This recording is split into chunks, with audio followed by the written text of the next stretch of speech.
Thank you. Confused after the film? We have some fantastic panelists here to help you sort through everything you just saw. We'll start with Tamara. Tamara Erde, the filmmaker, director. Thank you for joining us. Tamara is a Israeli filmmaker. Tamara acts in various mediums, documentary and fiction films. She performances and video installations. Her work was presented in many film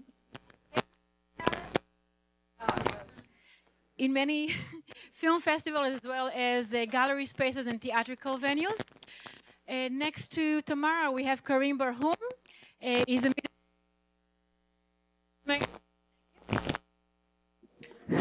Okay. So Karym is a Middle East Regional Director for Ultimate Peace. He's an Arab Muslim Israeli citizen, and he was first introduced to the Ultimate Peace organization while working at the Paris Center for Peace. Karym is responsible for leadership and management of the program in the Middle East, which includes services to 500 youth in over 20 communities within Israel and the West Bank, and facilitation of the three-year Young Leadership Program that involves 50 multicultural youth. Thank you for joining us.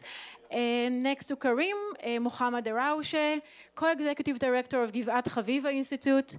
Mohammad Darawshe is the director of planning, equality, and shared society at Givat Haviva, the Center for Shared Society in Israel. And previously, he was the co-director of the Abraham Fund initiatives, as well as the election campaign and manager for the Democratic Arab Party and United Arab List. Thank you.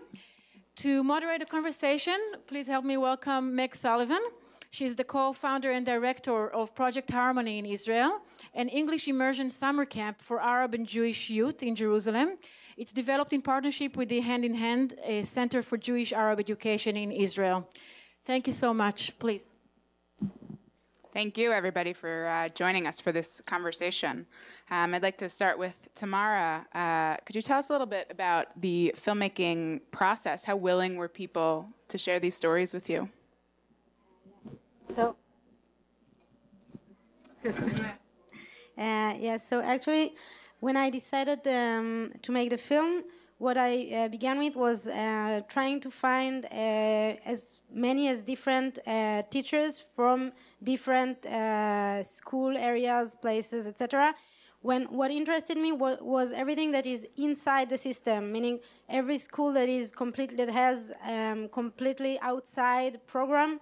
I left for another film, and I was wanting to concentrate about what the official program is and how teachers that not necessarily agree with it always, what do they do with it? So I met many teachers. This was the first stage. And then the second stage was trying to, after I made some kind of choice according to their character, to their what they want to bring to the students, etc., I had to have an authorization from the Ministries of Education. And this is where the more problematic stage started, I would say, because from the teachers at the first place, really I met a lot, and they were all very open and really wanted to share these things that they were doing and bring me to the schools. With the Ministry of Education, it was more complex because I had actually to have their authorization, and I had to give them a list of the teachers. So I gave at first my first list, and then they just returned to me with this, okay, this one's yes, this one's no. When I try to ask like why, just to know, and they say we don't work for you, so just copy that. So I said, okay, what can I do? And then I say, you can just give us other names, and then we will see. So I kept, it was like a few sessions like this when I kept giving names, and then they would say okay or no. And I mean, I never had an official reasoning, of course, from them, but I mean, strangely or not, all the teachers that I wanted from the left side or that were critical versus the program, they did not confirm. While from the right side, for example, I had a huge choice of teachers from colonies, from different schools in colonies, etc. But from the left side, it was really like every name I gave was being cancelled. So this is why, for example, in the end, I had to find solutions like choosing schools that were using the official program, but financed from private, like Hareali school, the school that you see in the film from Haifa. They are privately sponsored, but they used the official program, so it was still okay for what I wanted to examine. But then the director chose to take this risk in a way and to let me film there. I would say that this was the most complex part, because afterwards, really, when the teachers were okay and the directors, of course, they were supporting them, then really the kids, the parents, they were really open and supportive and wanted to be part of this process. So, is this working now? Yeah. Also, Tamara, if you could tell us a little bit more about your choice to tell these stories consecutively as opposed to weaving them together throughout, both artistically in terms of the message that you were trying to tell. I guess it was, I mean, the structure of the film was something that I kept on asking myself, and even in the editing, it was always a question, because, I mean, it was I knew it's a really hard task to tell both narratives on both sides in a way, and to examine those both sides. And I guess that the idea to really go part by part was to try and avoid not to that, I mean, the emphasis will not be about comparing all the time what we tend to do, and what is, for me, one of the problem also, to say, okay, then this is this, so we owe you this, or no, your fault is this. But really to try and look at things from different perspectives, to try and see how each side interprets some things or feel about certain things, without entering to this infinite game of comparison, which I think is one of the main problems. So. I think we can tell from this film that the system, though complex, is it's entrenched. It has deep roots. And Karym, I was hoping you could tell us a little bit about your perspective of the relationship between Arab-Jewish initiatives like Ultimate Peace, which you work for, and this entrenched, strong educational system. First of all, thank you for inviting me here. I spent a lot of time before I start working with youth in Israel and Palestine, actually trying to find the history or the truth of the history, until I get the point that I'm basically like the others in the Middle East. I'm tired of looking for the past. I wanna move forward for the future.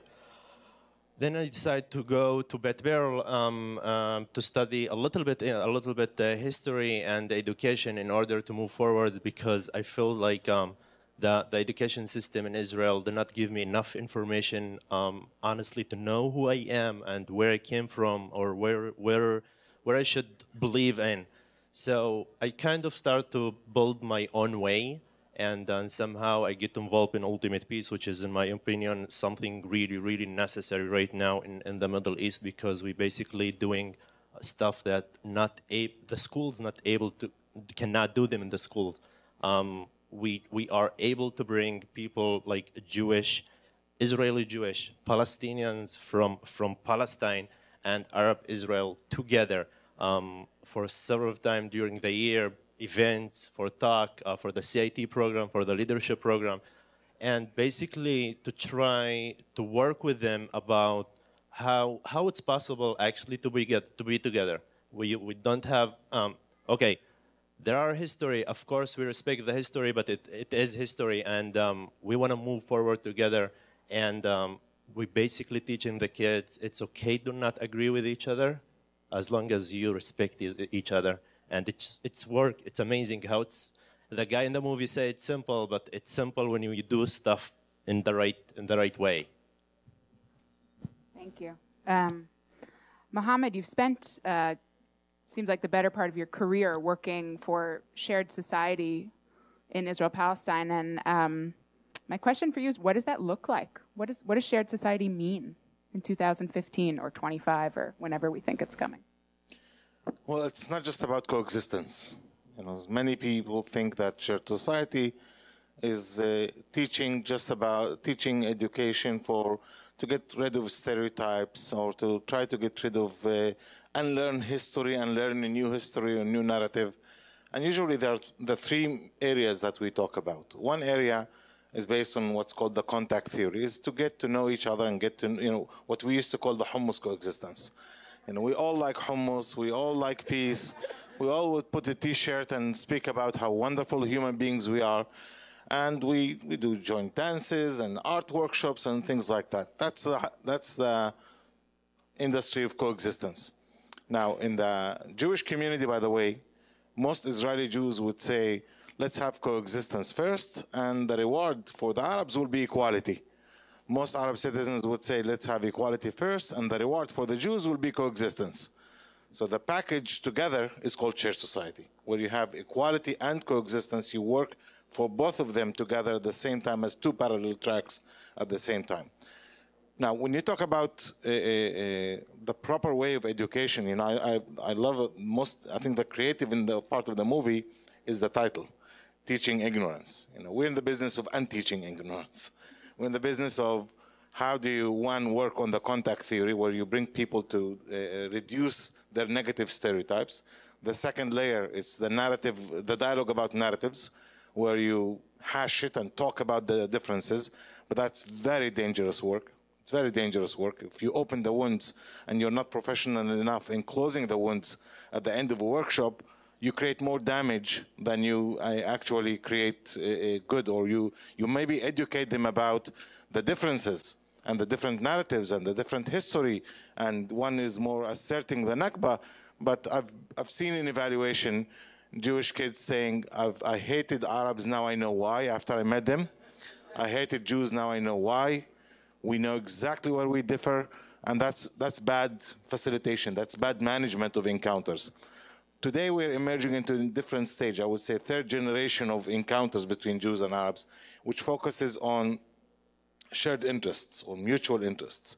It's also based on academic theory of the superordinate goal theory, where you try to not just have that contact between the human beings to break stereotypes, not just to have narrative dialogue, but also to focus on what do we have in common. What do we have in common mostly today and for the future? Even if we don't have a common history, what do we have in common for the future?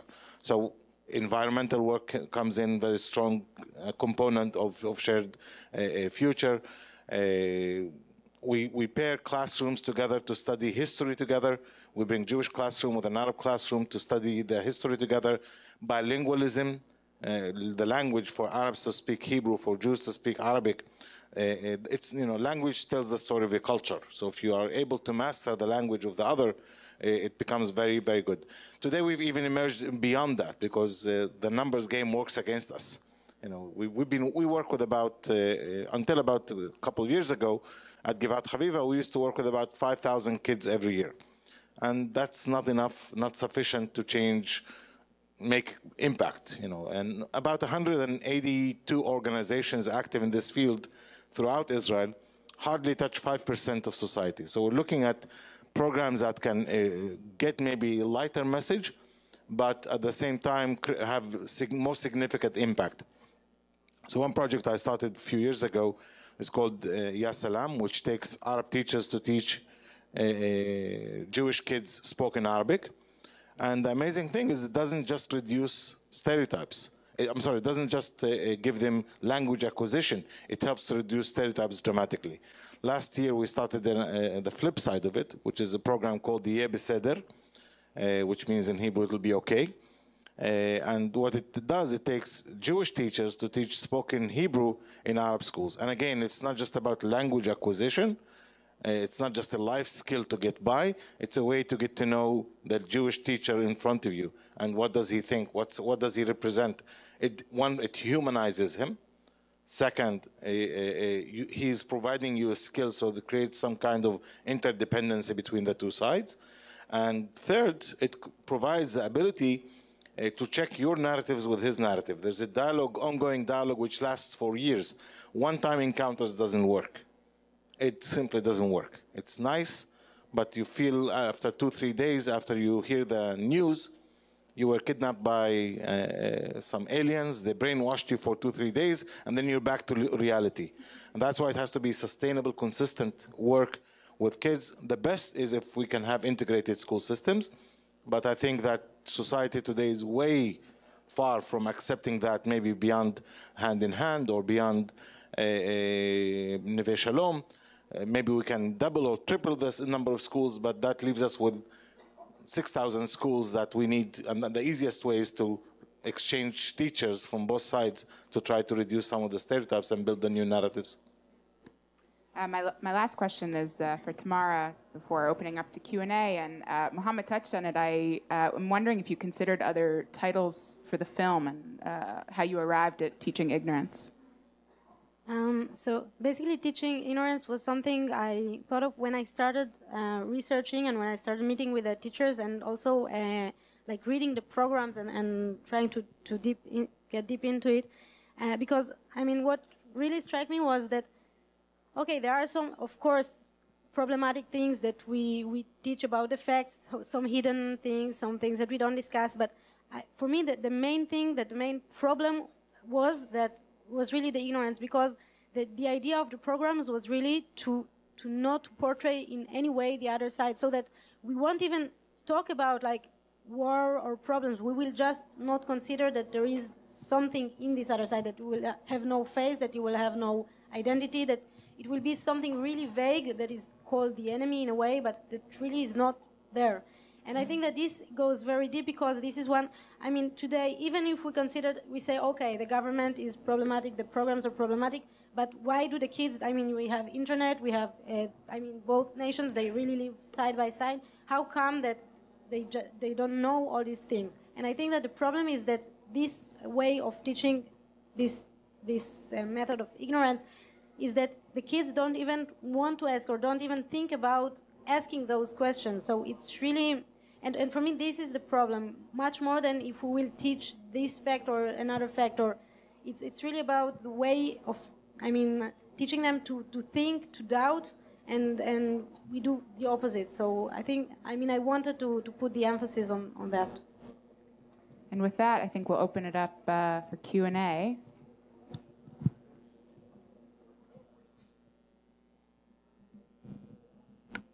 I want to address what you just said, the importance of learning to think in doubt.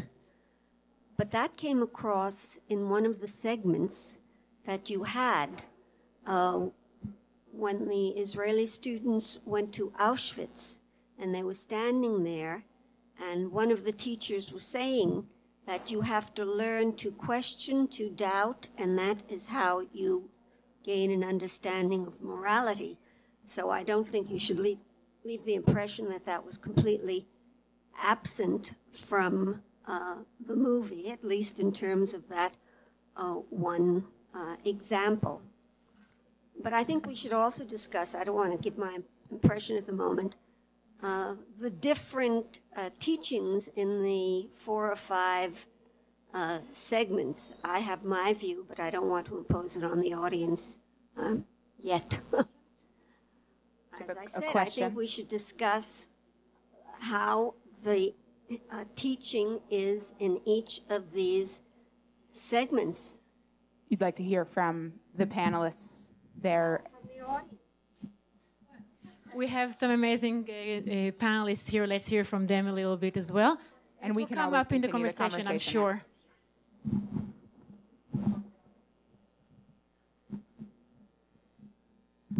Okay, thank you so much. First of all, it was a great film. Thank you. My questions are for both Tamara and Givat Haviva. First and foremost, how... His name is Mohammad, not Mohammad, slicha.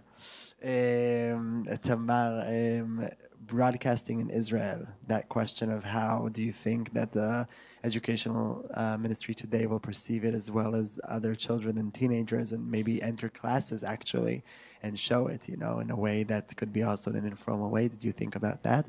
And for Mohammad, how do you invite schools or teachers that come from both the right wing and the left wing type of societies, both settlers and religious Zionist teachers, to actually come and integrate and perhaps bring their children and their teenagers to your programs? So basically, I mean, the film was screened in Israel in some festivals and in cinematheques, so in specific screenings. we really tried, of course, to bring it to the Ministry of Education, to bring it to schools, because for me, it was one of the main ideas of the film, also to bring it to the teachers, to the pupils, to the classes in both sides. And unfortunately, the Ministry of Education, it was really not even an option. I mean, not today. I hope that at some point it will be different and we could bring it. We are still trying with the production to bring it to some specific schools or to some private educational organizations. So we are very open to that, and we would love to do the most of it. But okay, with the religious Zionist educational stream in Israel, they refuse to allow Arab teachers to teach there. They refuse to participate in encounters between Jewish and Arab schools, and we know they're part of the problem. They're not part of the solution. But I would say, yes, they're about maybe 9–10% of the educational system in Israel. We still have 90% of the educational system that we should aim to try to conquer, to try to convince those. I don't have to aim for the worst and hardest population and say, if I don't succeed there, then I'm not successful. I have 90% of the territory to try to cover until I get to them. Maybe even, you know what, now today we're at 5%. If we get to 30–35% of the educational system, I think that creates enough of a critical mass to challenge the way the Ministry of Education works and challenge the way they make the decisions. And we can see it. In 2005, when I started the Asalam project, Arab teachers in Jewish schools, the Ministry of Education said, it's not our business. You want to get donors to pay for this? Waste your money. Anyhow, it's going to fail. So we started with 6 teachers. Good people like you paid for their salaries for the first 2–3 years. But now we have 360 teachers paid by the Ministry of Education. They cover about 30,000, 35,000 Jewish kids every single day. When I started last year with the Ye Beseder project, the same thing. They said, your problem, look for the money, waste the donors' money. We ended up arguing it differently this time and forcing them to pay their salaries from day one. The program started in 83 classrooms last year. This year it's working in 269 classrooms. The clapping is not for this.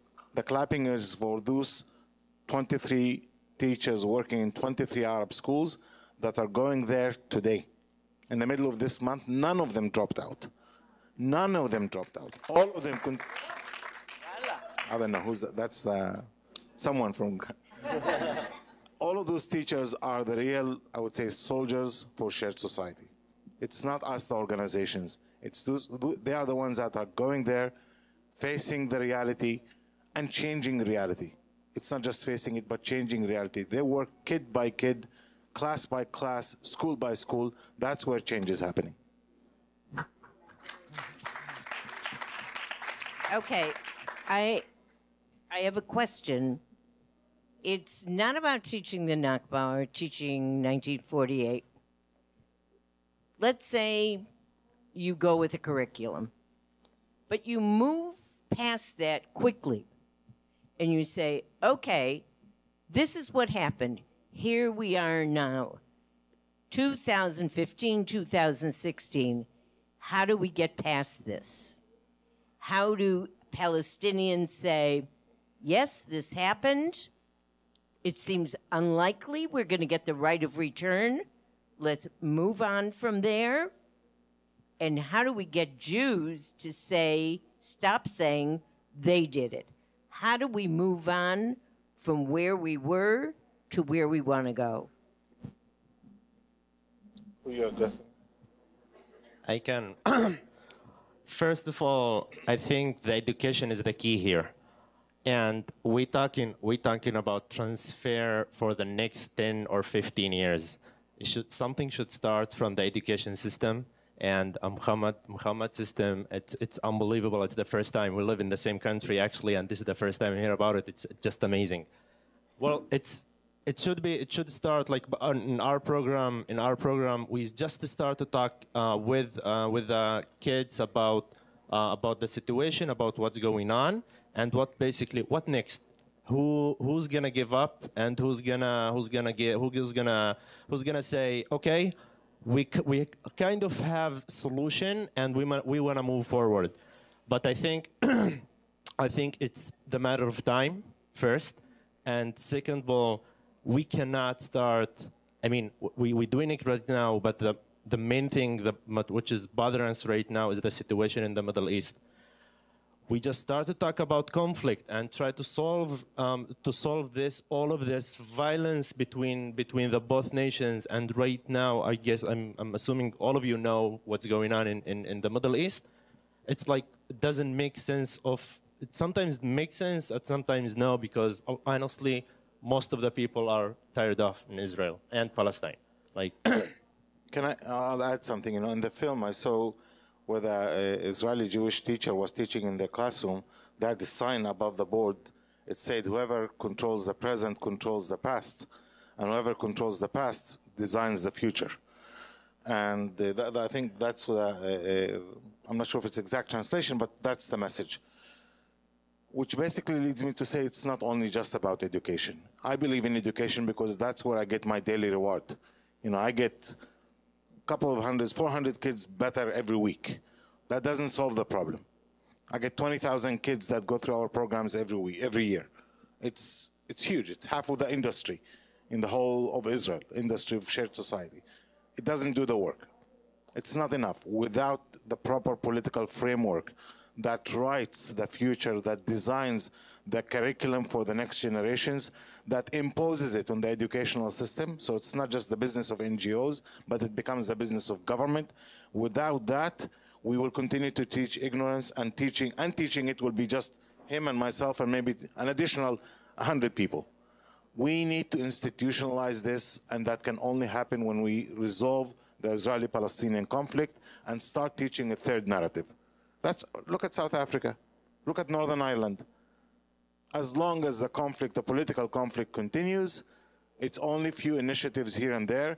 We are some kind of the social or educational startups, which promise, tells you what can be done or what we can show the way. But the change has to also happen from the top down. You cannot expect it to come only from the bottom up. That doesn't mean we can excuse ourselves today and say, we'll wait for something to come down from heaven and they'll impose peace and things will be okay. But as long as the current conflict continues, we work with 400 kids every day. We get better 400 kids every day. One stabbing gets 4,000 kids in the opposite direction. We lose 4,000. We win 400, we lose 4,000. Maybe not from the same kids that we work with, but for the kids that are not exposed, the 95% that we don't get a chance to work for them. So that's why political framework, political solutions need to be in place as well. We have time for two more. We have time to two more questions. Just before we disperse, I want to say that we have two follow-up conversations and receptions. If you would like to learn more about the work that Karym Barhom does and Ultimate Peace, join us on the 7th floor reception room for a further presentation by Karym. And right after the Speakeasy Cafe conversation ends, also NIF, the New Israel Fund, together with the Art's reporter, we'll be talking about the media landscape in Israel. That's going to be in L2 Teen Center, 2 floors down. Two last questions, one here.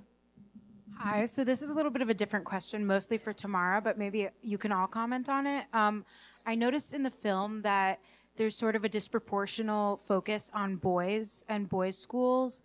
That might have been just by circumstance, but I'm curious if you think, I go to a women's college, so I have to ask this, but I'm curious if you think that the dynamic in all girls schools is different, or if, because gender is important in the region, how that can impact how education happens there. Yeah, so actually the reason specifically in the film that there is more boys' schools is that when I did the research, I started from the teachers, and the teachers' characters was the main criteria. And I really like the character of the teacher who teaches in the boys' schools in Balata, in the refugee camp. And this was I would say the one boys' school that like made it more boys' schools than girls' schools. I went also to girls' schools, but unfortunately the teachers were were feeling less comfortable with the camera, or the circumstances were less appropriate. So I chose to go on this. But I mean, I do think I saw it basically more on the mixed schools than in the separated schools. I did feel that there was in a way that the boys, they felt more comfortable in speaking out, that they were more involved in politics, maybe that they had more defined opinions than the girls. I don't know. It may be also something related to the age, but I do think that the situation of the society that is very militaristic, that is very also chauvinist in many ways, because it is all this thinking. I do think it does influence. So, but it was not the main idea by bringing more boys' school. If I just add one thing, according to all of the research that's done, we always say that women are equal to men, but unfortunately also in these circumstances, in stereotypes, there's no gender distinction when it comes to their perspectives on the conflict, whether it's in the Arab or in the Jewish community. We're all as bad. The saddest thing to me about the film was to see excellent teachers who claim to be trying to have conversations and discussions, in effect brainwashing, and it seems that they were oblivious to the fact that they were doing that. The last school scene was very telling in that sense, where you had an Israeli and an Arab Israeli and a Jewish Israeli talking at total cross purposes. Were they really as oblivious to how they would appear to an outsider like us? I think that for me, what was important to show, and I think what I also witnessed in a way, and I wanted to bring, was the fact, and I think that it's, even though it's a very sad or frustrating idea, I think it's very important to keep it in mind, because this is the thing that maybe we can work on and we can try to change, is that those teachers that have those good initiations, or that would have liked to bring this message of talking and of conversation and of opening minds, they function within this society that has all this story around it. I mean, they don't function in a blank, in a way, and they have the pressure from the parents, from the Ministry of Education. Most of them also risk themselves when they are trying to bring them, and I think that all those factors, with the media around, with all the circumstances, they make it even much harder for those that already try to do something like this. It makes it really, really hard on them. And I think that this is the point that is important, and this is the point that we need to try, because I think that the main message is that education has its force, and it really can change things. So I think that if we would use it in a way that could bring this change, and it's not, I mean, I definitely agree with Mohammad that we cannot avoid a political change also, and we cannot change things only with the NGOs. But I do think that in this conflict situation, that it seems to be less, that politics seems to be less and less going in the right direction, in a way. We don't have any other choice but to try and change it from the education and from the inside.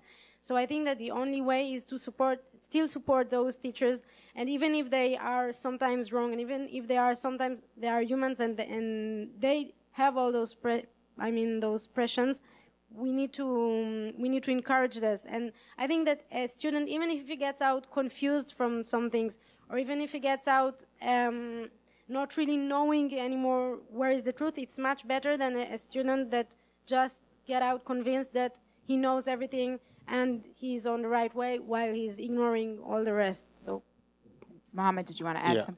Yeah, I mean, what you saw in the movie, in fact, in all of the schools, it was the discussion about the narratives. It was the historic narratives. You can never reach an agreed narrative, not between the teachers and not between the kids. And they start arguing about today's events, and they go back as far as who did Abraham want to sacrifice 3,000 years ago. And as if, they argue it, and they fight it as if they witnessed it personally. As long as the discussion is on narratives, as enlightening as it and eye-opening for the kids it's problematic. And what we've been trying to do in the field of teaching for shared society is to really look one floor up. And that one floor up is bringing reality, bringing today, and to say, I mean, maybe, Carol, similar to your question, to discuss about the shared space. We'll be in the same bus tomorrow. How do we behave? We'll be in the same workplace. We'll be in the same university. What are the norms that are supposed to manage the relationship between us? Do we argue the narratives every time that we meet? Or do we work on a science project together at university? Once you bring it to that level, then you can find more common space and common cooperation and ability for people, despite the differences, to work together. You know, remember the 3 areas if you want to build shared society. Dialogue to challenge stereotypes and to really have the person-to-person encounter. The second is the dialogue about narratives, to be honest enough to put the issues on the table, but not to get stuck there. To move forward, to say, we have it today to manage and we have it tomorrow to manage, and how can we find the common space that we can create together. Thank you all very much for joining us for this. Unfortunately, we have to stop this conversation, but please stay around, speak with our filmmakers. Also, join us Monday to Wednesday across the street at the Amsterdam Ale House. Between 8 p.m. and 11 p.m., you'll have a chance to just meet with the filmmakers and guest speakers in a more non-formal way, informal way. Colliding Dreams is starting at 4 p.m. Downstairs at the L2 auditorium. Thank you so much, Meg, Karym, Mohammad, and Tamara.